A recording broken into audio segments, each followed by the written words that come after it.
Hey friends, I am so excited to welcome Cindy to our show today. I feel like add-on episode to the one you all heard last week with Tana Bhattacharya. We were just talking about how they're friends and this nonprofit sector is very much connected. But I think her story is one that we haven't really heard on the podcast before.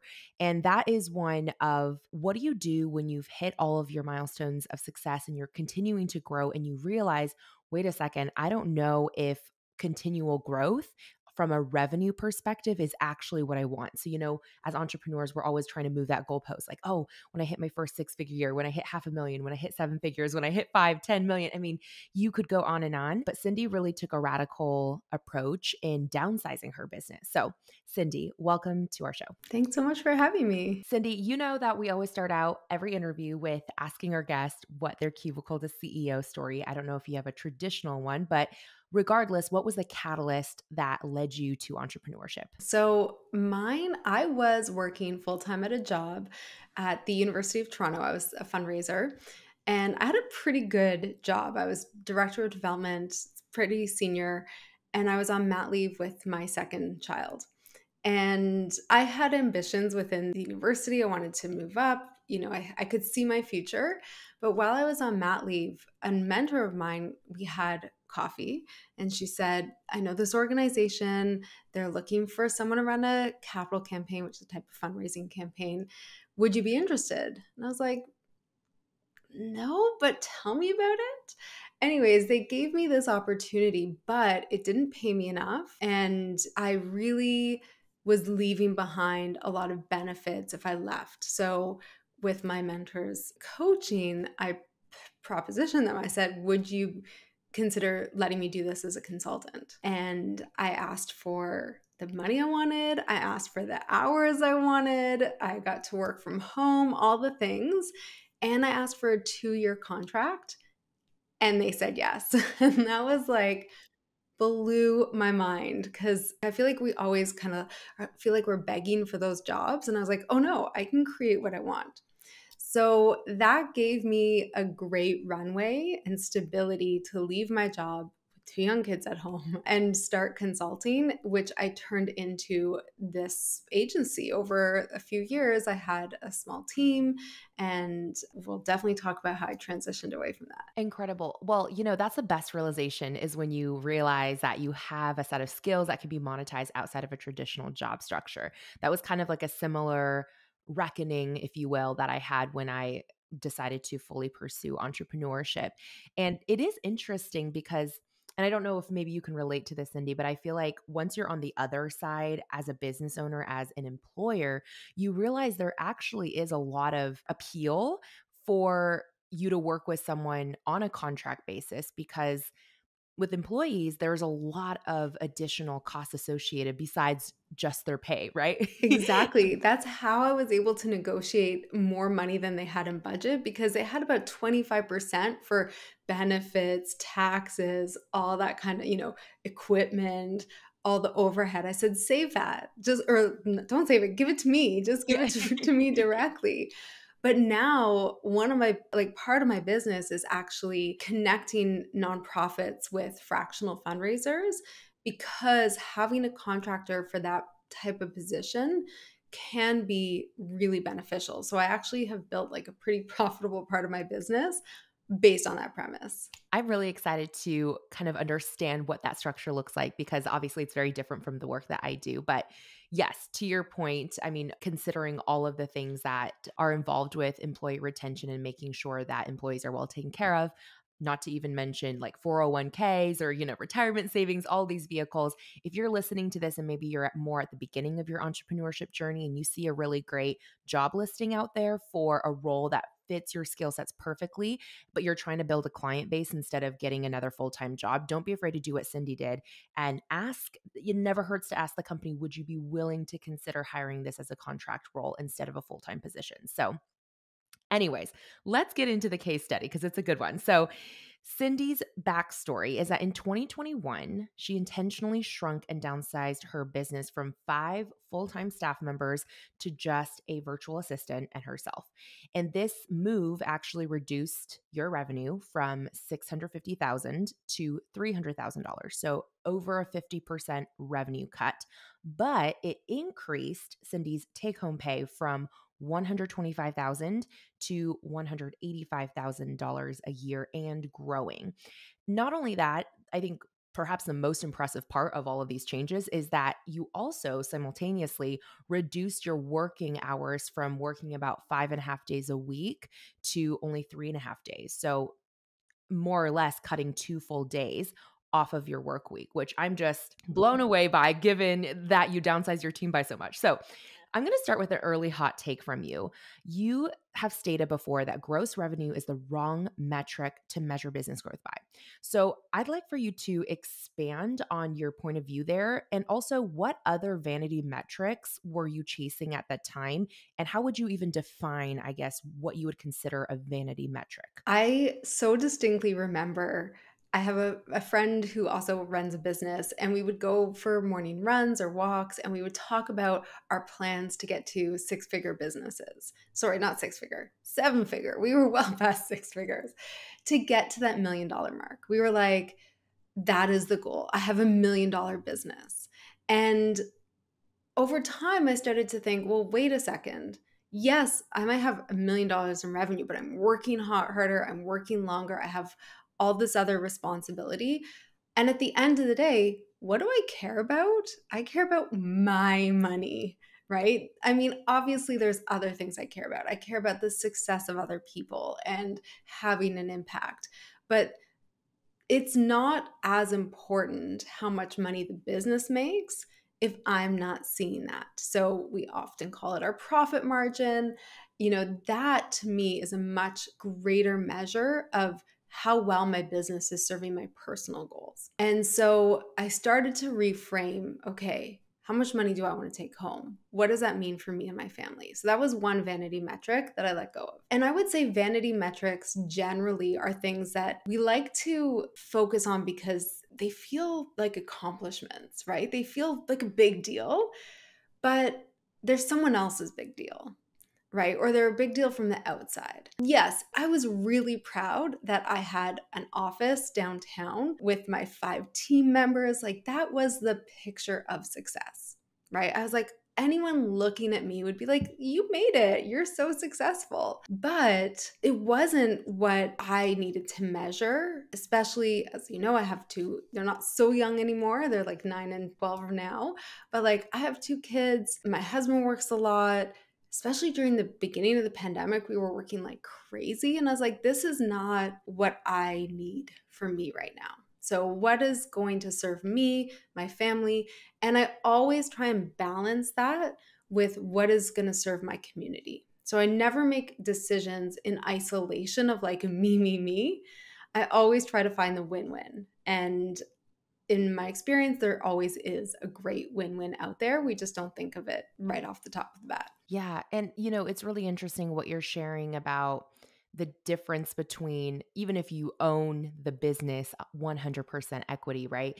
There is still a difference between personal wealth and the business valuation. Like, sure, the more the business grows, the more it's worth. But if you don't necessarily have an exit strategy for the business, like you're not planning to sell the business per se, the business's value, similar to like the value of your home, isn't really tangible until the moment of sale. And so I love that you brought up this point because I do think there is such a big disconnect for a lot of entrepreneurs between the success of their business and their personal wealth. And I think even for myself, it was more of a recent understanding or journey to how am I really strategically, not even, I mean, going even beyond profit margins, how am I strategically using the profit from the business to help fund some of my personal goals and also support the business. So, excellent reminder. And I just want to add another thing that I've worked really hard to overcome is that I looked at my success as a business owner as my personal value to the world.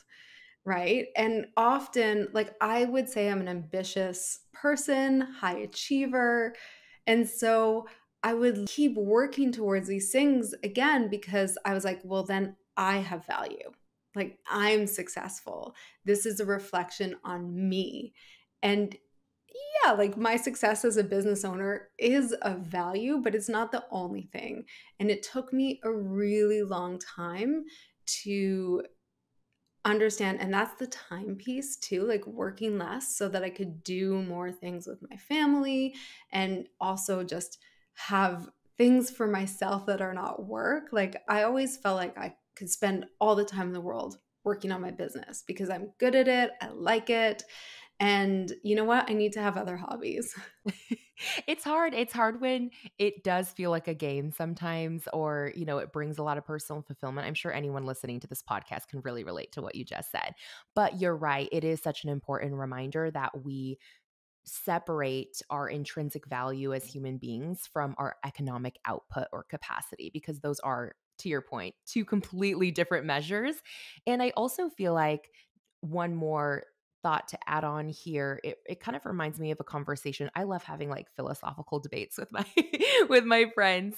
And I remember, actually, oddly enough, it was at my wedding, we kind of randomly started talking about, like, during, just like the downtime. I was talking with my friend Haley about this concept of kind of like an offshoot of nature versus nurture, but she was talking about how some things that we do are to feed our ego rather than to like honor our truest selves. And it's kind of like understanding, like what you said, is the vanity metric to feed my ego and how I'm perceived by others, or is it a true honoring of like who I am at my core and like what I want out of life? So, anyways, I'm sure we could spend an entire conversation on just this philosophical topic, but I'll get into the actual details of the case study. So, was there like a specific moment that spurred your intentional shrinking of your business, or was it kind of a buildup over time where you just had the realization, I'm not really moving in the path that I want to go? I would say it was like a culmination of things that came together.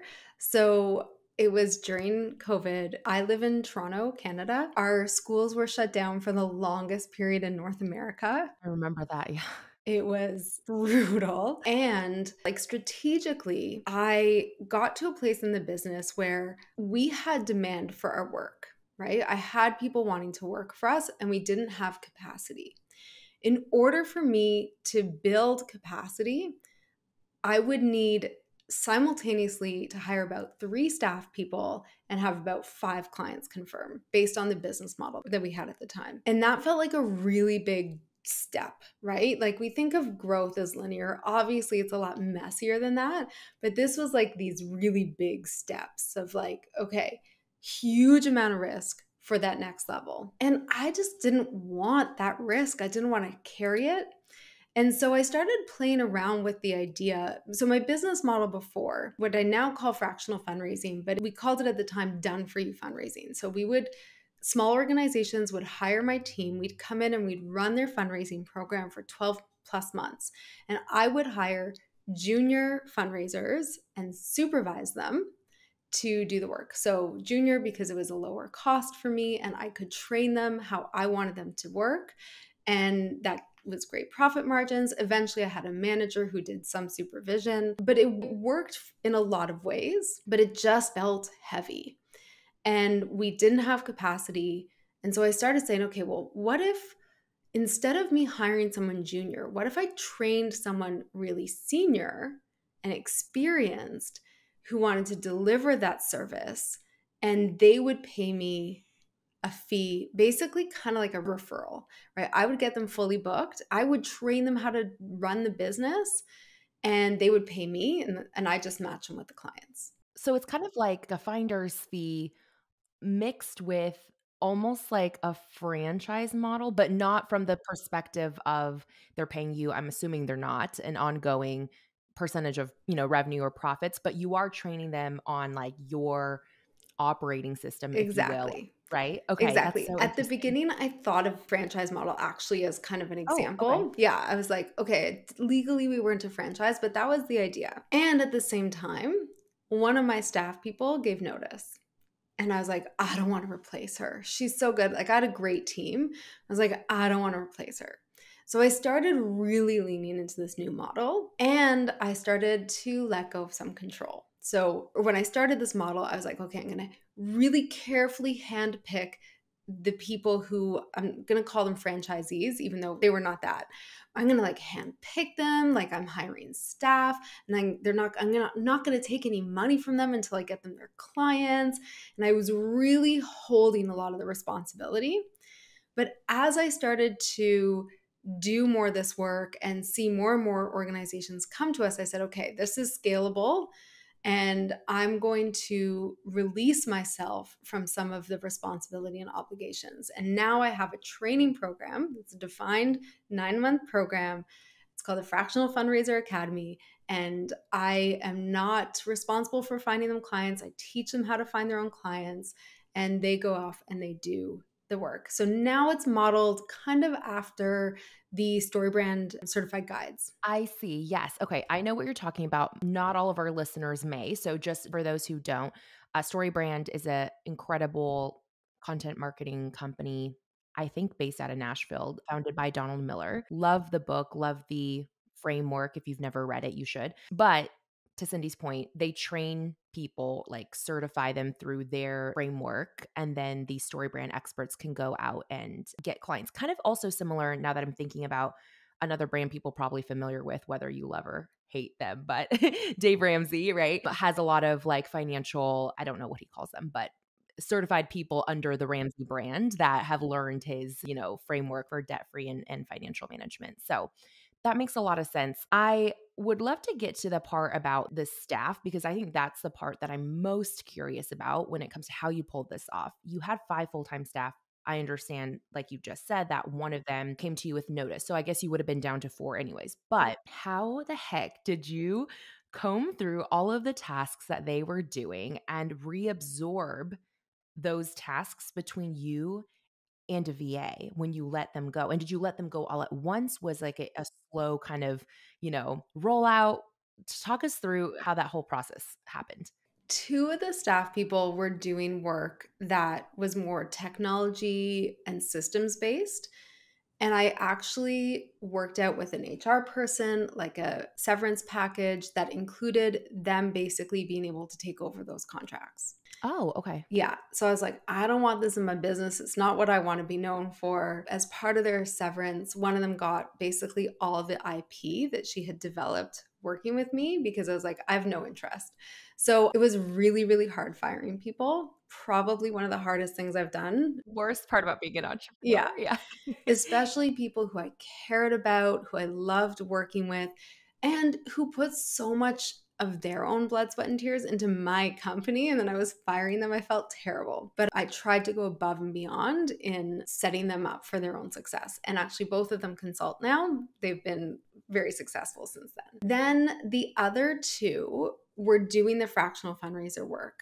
And one of them I said, why don't you be part of this network? Why don't we transition you? You can keep the clients. So I actually let go of all the clients too.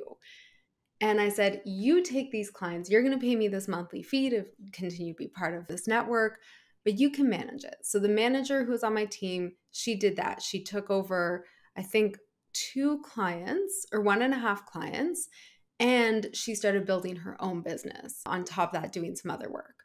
Super successful. She's still involved in my network. She's also one of my backup coaches when I'm not available. And then the other, her name's Sarah, she was kind of wanting to just reassess and take a break.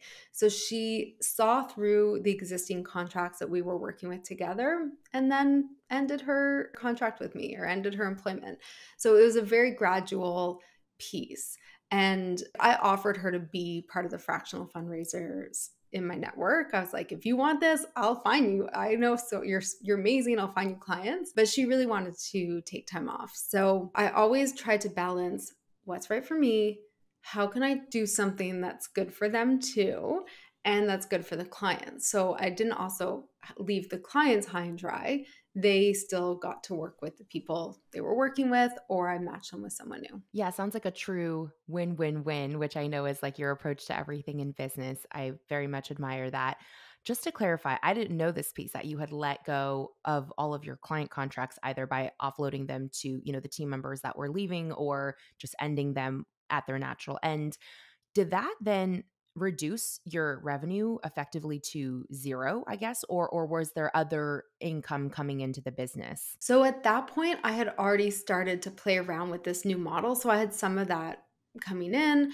And then I launched like a really quick and dirty coaching program. I was like, hey, anyone interested? I filled that up. So I did have this other revenue. So I didn't at any point pay myself less than what I was making, which is great. But my overall revenue for the business definitely declined. So yeah, I had these people who were already now paying me monthly to be part of this fractional fundraising program. And I remember that first launch with, it's called Impact and Profit.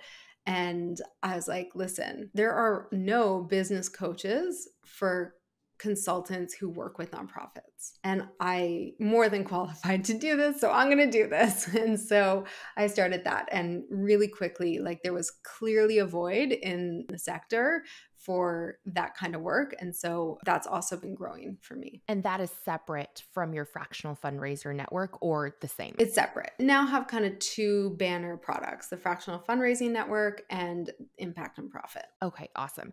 And then one more clarification question on the fractional fundraising network. So these people are being trained under your system, your framework for how to essentially deliver fractional fundraising services like you used to do when you had the agency model. They're paying you a monthly fee. Once they're certified, or maybe certified isn't the right word if there's not an official certification, but you get the point. Once they're fully trained, I guess, in your model, do they then graduate from your program similar to like a coaching program, or do they continue to pay you a recurring monthly fee to stay part of your network? And if the latter, what is the incentive for them to continue to stay? So I'm also going to give numbers because I like Please, we love it. transparency. So now the fractional fundraising programs, the academy, the training piece is 9 months. It's $9,000 or $1,000 a month. With that, they get the full training. It's like step by step templates, all the things, and weekly office hours, monthly lunch and learn, Slack channel, and free referrals. So if I connect them with potential clients, it's like a gift. When they're done those 9 months, they absolutely can continue to be part of the network. That's $350 a month. And they continue to get access to all the trainings and templates. So they would lose access if they didn't continue. Oh, we also have listing on our website and all the other benefits. So the office hours, the Slack channel, the lunch and learn, the referrals, all of that. So my goal is to build a really nice stable base of these monthly revenue. I am like almost all of my programs are monthly, and both of them have the opportunity to kind of maintain membership or an alumni status with a smaller monthly fee. And so, yes, I definitely have that. So smart. I'm obsessed with subscription-based business models. I'm actually reading, I don't know if you've read it before. If you haven't, I bet you'd like it. It's a book called Subscription Playbook, and it is just a deep dive into subscription-based businesses of all kinds. And I don't know, I find it so fascinating. There's so many different ways to approach a subscription-based business, but the way you have yours structured, very smart. I love the alumni model because, like you said, there's continuing value to being part of a community of people who understand the work that you're doing and to be connected to potential referrals and whatnot. So that makes a lot of sense. What types of tasks then do you do versus what your VA does? I would just like to better understand your current team structure of just you and one other person. What does that work divvying up look like? And is your VA a part-time contractor, or is this person a full-time employee? So I have office hours for the fractional fundraisers. That's an hour a week. And I support them on Slack. That's probably another hour or two a week. And then for Impact and Profit, I have office hours every other week for an hour, and I have Slack there. So my client facing time, it's not a lot. I have a podcast, so I interview people with my friend Jess. It's called Confessions with Jess and Cindy. It's all about nonprofit consulting. So a number of hours a week we spend recording, some weeks more than others. My virtual assistant does all of the management of the podcast. So we just show up and record. She manages with the editor, all the social media. I do actually now have a copywriter on contract as well, because I have a lot of writing that I do. So a lot of my time now is spent on content creation, launching. I am very much an iterative person. So last year I launched my Fractional Fundraiser Academy for the first time, like really big. This year I'm relaunching. So I'm looking at what can we do differently? How do I improve the program? Impact and profit. We're taking evergreen. So I'm doing a lot of content, upgrading our delivery of materials and information. I do speaking, I do webinars, like all the things. My VA does a lot of the back end for that. So I have a lot of videos that she's created over the last year, training videos. I'm re-recording a bunch of them now. She will edit them. She will take the raw video, make it look good, have the animations and all the stuff like that. She schedules our emails, schedules the podcast, and just sort of general stuff like that. And then, as I said, I have the copywriter who does more in-depth copy that is really, I've found it really hard to find someone who can get my tone, but I found someone and she's amazing. So Oh, wow. yeah. That's a unicorn. Gotta hang on. Valeska, don't ever leave me. Don't get too busy. Like, I was shocked. To finish answering the question, my VA, she's based in the Philippines, so she's not an employee. I pay her full time, but I don't track her hours. And I am very aware, and I've also referred other clients to her. So I don't actually think she works full time, but I don't care. As long as the outcomes are there. Exactly. She does the work, she does it on time, and she does a great job, and she's a pleasure to work with. And so, very happy. And I also know, and she knows, that there are ebbs and flows. So, there are times when things are busier and there's a lot more work. And then, over the holidays, I was like, I'm off for 2 weeks, take the 2 weeks. Like, I don't change her pay or anything like that. In fact, I give her a holiday bonus, but it works out in the end. I love that. I would love to know your take home pay, like we mentioned at the very beginning of this case study, has increased year over year, 185,000 and growing. Your revenue when you first made this downsizing decision decreased from 650,000 to 300,000. That was in 2021. We're now early 2024. So I don't know exactly when that change happened in 2021, but give or take almost 3 years have passed.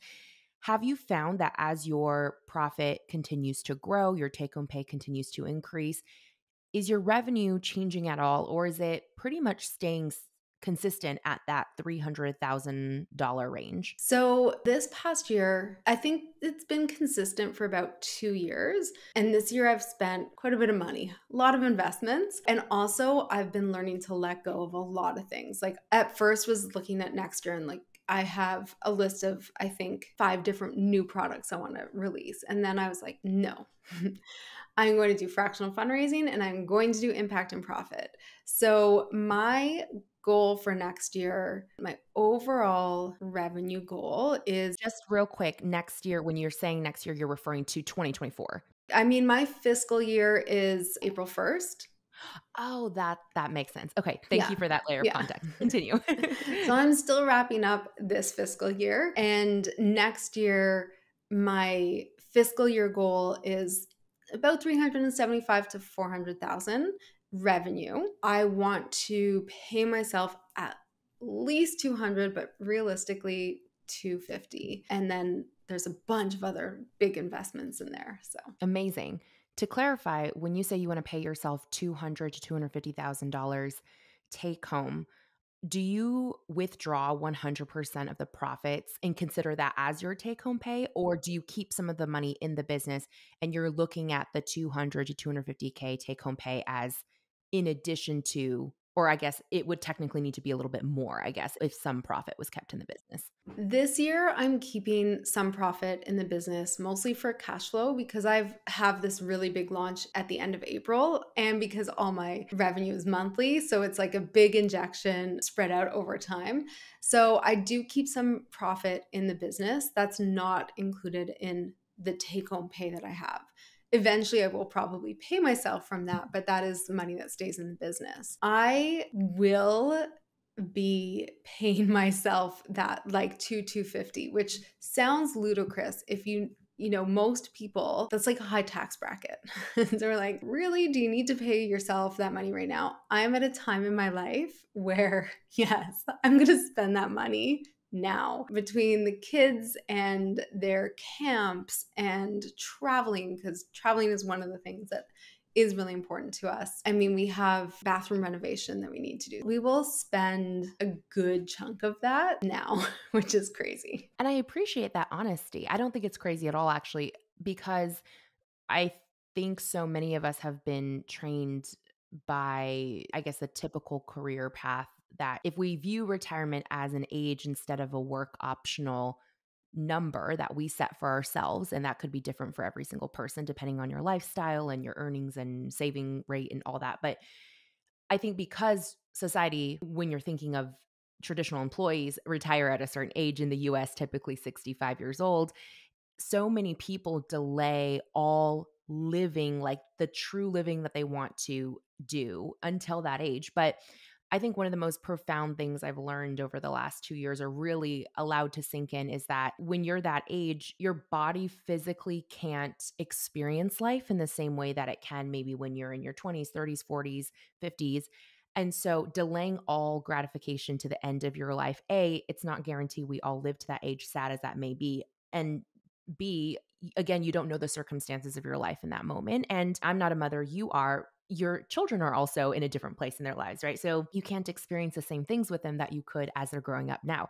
So, anyways, all of this to say, I really appreciate that you are honest and not afraid to say, I want to and I will pay myself this amount and I'm going to spend it and I'm going to spend it happily and I'm not going to spend it with guilt. And these are the reasons why. So, I think that's really, really refreshing to hear on a podcast like this. And I will say some of that money does. So in Canada, we have RRSPs. They're like your 401ks. Some of that money goes into our RRSPs. Obviously, that's retirement. A good chunk of money goes into my kids' education fund.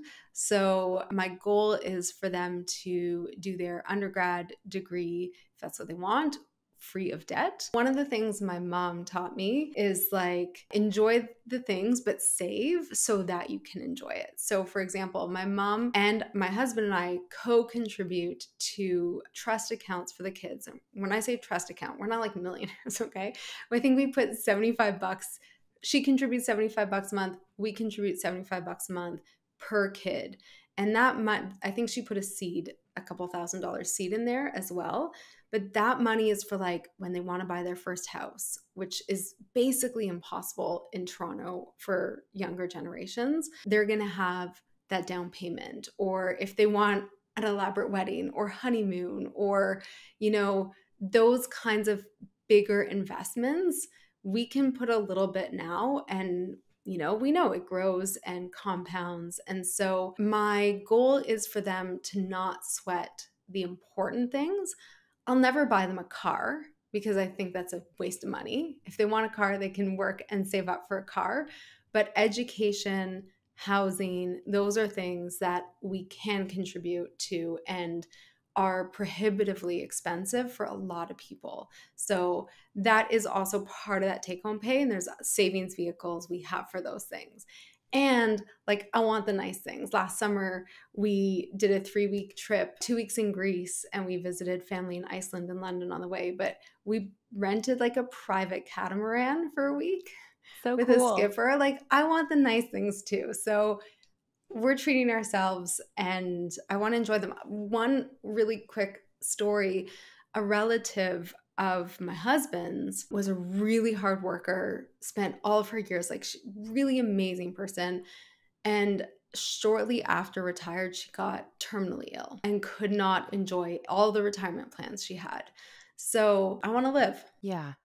And what a gift to be able to invest in the people you love, your children in your case, and provide for their futures. I think there's absolutely nothing wrong with elevating the basement floor, if you will, for your children and for the people that you care about. So I couldn't agree more. And also realizing everyone's priorities look quite different. And so if you're listening to this podcast and you can't necessarily relate to Cindy's aspirations or the season of life that she's in, that's totally fine. But thinking through like, what are the things that are important to you, whether it is trying to accelerate your financial independence to younger years, or whether you're totally fine working until a normal retirement age, and then kind of getting to have more freedom with how you spend your money and not having to so aggressively invest in retirement vehicles and whatnot. So there's so many different ways I think to approach finances. And that's why I could nerd out about personal finances all day, even though this is not a personal finances podcast. So we'll keep that kind of there. But I do think these types of conversations are important to have. So I appreciate you, again, sharing your own perspective on this. And speaking of numbers and getting back to that, the profit piece is another element that I'm curious about how you're managing this. So your take home pay increased by almost $60,000. And as you said, it's growing. So I want to know what impacted your profit margin the most? Was it simply the reduction in labor costs of no longer having to employ 5 staff members that contributed the most to this increase in profit margin? Or was there another factor at play that really contributed to this increase in take home pay? That is a great question. I think it was the sort of combination of reducing those significant costs, but really it was scaling, right? So looking at how do I create like really scalable programs where, again, I can show up for an hour a week, an hour and a half a week, and serve 25 people, 50 people, hopefully more than that in the future. That is, I think, the biggest piece, and really refining those so that they're exceptional. I'm such a huge believer in word of mouth and referrals. And in my sector, I'm very aware as well of kind of owning a space. And so getting out ahead of other people, like the Fractional Fundraising Network, I have fractionalfundraising.co. I have like all the URLs. Like I want my network to be the Kleenex of facial tissues. If anyone's like, oh, we need a fractional fundraiser, I want them to think of my network. I want that to be synonymous. And so I'm very committed to making sure it's as amazing as possible and people have the best experience and just want more and more of their peers to join. I think it's so funny. These points you're bringing up, they keep like harkening back to that book that I'm reading that I just mentioned, a subscription playbook. Because in that book, they also mention what does it mean to become, like you said, synonymous with a category. Like people think of copy machines as Xerox. They just say, oh, can you Xerox this? It's like become a verb, even though that's just one brand. Or another one they mentioned was Post-it notes. Like, you say, oh, write it on a Post-it note, even if it's like a generic brand sticky note, that's not necessarily a Post-it note. So I think that's really, really smart. Do you aim for a certain percentage increase in your profit margins and or a certain increase in the increment, like an incremental increase of your profit amount, I guess, in total dollars year over year? Is that an important success metric for you? Or are you not necessarily hyper focused on seeing that linear growth in profit? Yeah, I was not hyper focused on that. The way I look at my numbers, I have a spreadsheet month by month for the whole year, revenue, all the expenses. I'm a huge fan of Profit First by Mike Palowitz. So I always have the profit account and, money goes there every month.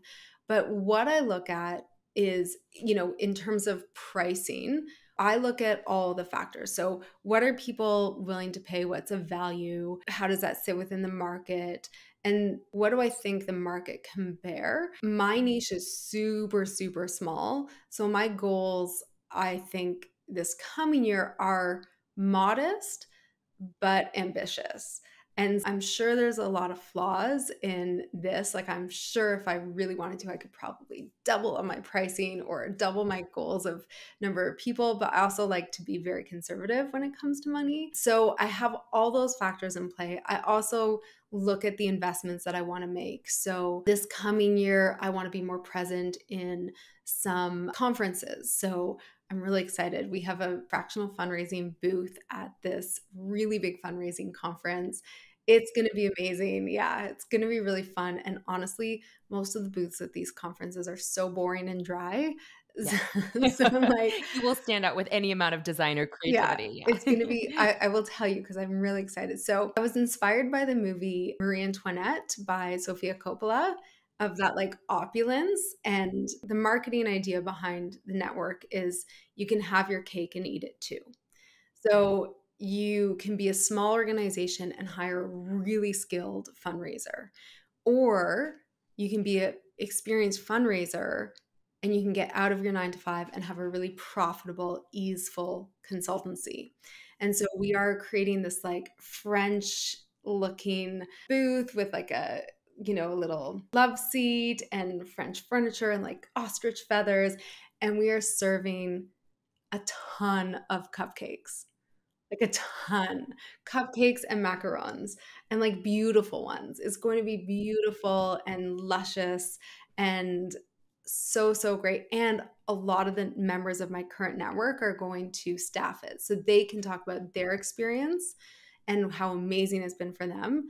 Anyways, that was a total tangent, but those are the kinds of investments I'm making this year. I love that tangent. I can't wait to see this booth. I'm so into booth design. I've been to dozens and dozens and dozens of trade shows over my, years of entrepreneurship, and it is one of my favorite things to scope out like creative displays. And we have a really great actually past episode on the podcast with the founders of Mustard Made. They're these like gorgeous locker designs, and they talk about how they really leveraged trade shows to kickstart their business and get, hundreds of thousands of dollars in orders, and also the creative ways that they would set up their booth. So you might be I interested in think I that. listened to that one. Oh, did Yeah. you? Okay. Yeah. Okay. Well, if you're listening to the pod and you haven't listened to that one, we'll make sure to link it in the show notes. But yeah, in-person events are so underrated, I think, in terms of how you can show up to them, at least for many people in the online business space, because there is that kind of just like,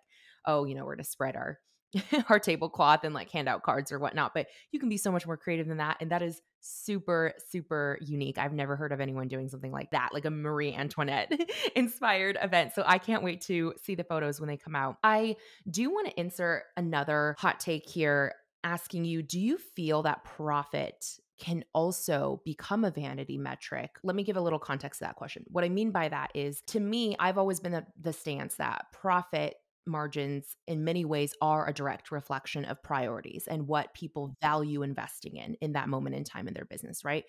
They can also be in some ways artificially manipulated. So if you, not you directly, but the royal you, if you are sacrificing certain opportunities like tax savings, like I'm just thinking at the end of last year in 2023, we prepaid a ton of our expenses for 2024, which effectively decreased our profit margin by, tens of thousands of dollars. Could we have waited to pay that money and artificially had a higher profit margin to report for 2023? Yes, but then we would have missed out on the opportunity to reduce our tax liability, which financially wouldn't really make sense.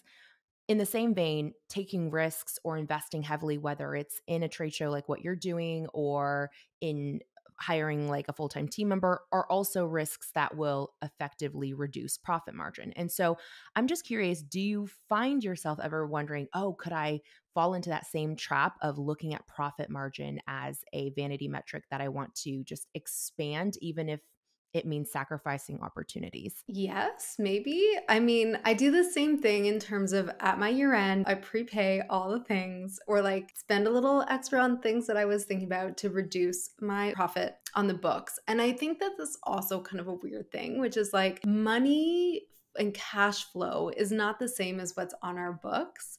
And so it's kind of this weird, which is why I often look at what I take home because it's money I'm going to spend.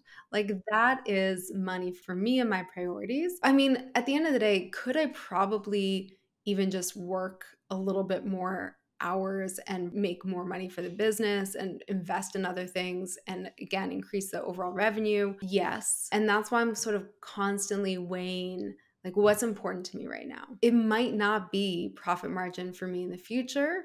And I say this to my coaching clients all the time. Like people are really afraid to make decisions because they don't want to get trapped in that same decision in the future. And so they think, like, if I have subcontractors and I'm only going to have subcontractors and I have to build a business that will sustain subcontractors. No, you can change your mind and things can change. And the cost of that change for me, really the hardest part, as I said before, was firing people. Everything else has just been like amazing. So it's okay to shift focus over time. And I think continuing to ask yourself, like, what are my ambitions right now? What's important to me right now? Is that the same as what's important to the company? If what's important to me is building a team, then those priorities shift. When I did have a team, I would spend a lot of time and energy and money on treating my team really well. Benefits, bonuses, gifts, team retreats, like all that kind of stuff. So I definitely think profit margin is not the only metric. And I think your metrics and what's important can change over time. Great take. Love that take. Along those same lines, I'm just curious personally, do you see yourself scaling beyond you and your VA and your writing contractor in the, I say near future, but I kind of mean like in the next 5 to 10 years? Or do you feel kind of at peace with the fact that if you don't, that theoretically there could be a potential ceiling at some point of a revenue or a, I guess, profit margin that you can scale to without having to increase capacity? What camp do you find yourself falling in at this moment in time? So, right now, I'm pretty happy with the team size we are. I think we could make significantly more money. So that's how I see it, but things change. And this is one of my, like, I reserve the right to change my mind. And part of why I change things over time is because when I do things, I learn. And then I have more information, more data, different information to make new decisions. So to me, I actually don't typically plan 5, 10 years ahead because I know, and I like change. A lot of people don't like change, but I know I'm not going to be the same person then. And so why stress about future me's decisions when I know that I will be in a very different position making those decisions? Such wisdom. To wrap up our case study together, Cindy, I wanted to touch on what you mentioned when you were submitting your case study for consideration. You said a key factor to your success in being able to downsize your business and increase your profit margin and also reduce your working hours was saying no to things. And that strategically then allowed you to have the time and space to grow the business that you have today. I would really love to hear some tangible examples of things that you have said no to, either things you say no to consistently or things that you feel like a particular no really had like widespread ripple effects, potentially years down the line. What are your thoughts there? So the first one that I think was the most significant maybe isn't a hard no, but it was a letting go. So to me, saying no is very much a process of leaving things behind. And the biggest thing I left behind was the feeling of responsibility for everyone's success and owning it. And so that's when the big shift went from me like, you don't pay me until I find you the clients to being like, no, I have a valuable product and training program and you're going to pay me. And at the end of the day, I can't be responsible for your success. I've done what I can and you're in control of the rest. That was the biggest letting go for me by far. And then the other thing, and this is hard because I do like change and I like building things and, all that is like this year right now, I am saying no to like 4 products I want to create, to like all these different ideas that I have. And I'm going all in optimizing what I currently have because I know there's so much more potential. So I literally like have names for the products and price points, and I'm saying no to them. They are going in the parking lot, maybe forever. And that's the other big no is like optimize what I have, really benefit from being known for those things. Oh, isn't that the hardest? I feel like that, like as an idea machine, I feel like tabling ideas is so, so painful, but essential, like you said, to actually create meaningful momentum towards any important priority. And I feel like the timing of our conversation really resonates with me because I actually just recorded a bonus episode for our private podcast that is only accessible to our C-suite members. And it's all about how instead of resolutions or a word of the year or a goal for 2024, I instead decided to create a set of 5 guidelines that kind of help me filter decisions for business. And most of the guidelines are about defining when it's a clear no. And even in recording that episode and trying to process through that, I realized, oh, I see now where there were so many, I guess, potential opportunities to slip up in the past, like why it was so easy for me to override my own no and go for the yes, because I can start to see those patterns emerge as I was, creating these guidelines and then sharing these guidelines with our members. So all I'm saying is I can really relate to what you are saying. And I also commend you for sticking to your focus on improving the 2 products that you already have. I'm sure many of our listeners can benefit from getting that reminder today as well. Cindy, thank you so much for sharing honestly and for being so transparent with your numbers. You know how much we value that here on our show. Where can our listeners continue to connect with you or utilize your amazing programs if they're in the space that you serve? First of all, it's been my pleasure. As you know, I'm a huge fan of the podcast and avid listener, and I can't wait for that member of the C-suite. Is that Yes. so? Yep. I will be able to listen to that episode. So the best place to find me online is cindywagman.com, and I have a free webinar, The 3 Mistakes I See Nonprofit Consultants Make the Most in Their First 3 Years of Business and How to Avoid Them. To access that, go to cindywagman.com/Ellen. Amazing. We'll make sure to drop that link for you below in the show notes. So click over, send Cindy a message, a hello if you learned something new today, if you were inspired by her story of downsizing. And Cindy, thank you again for joining us. Thanks for having me.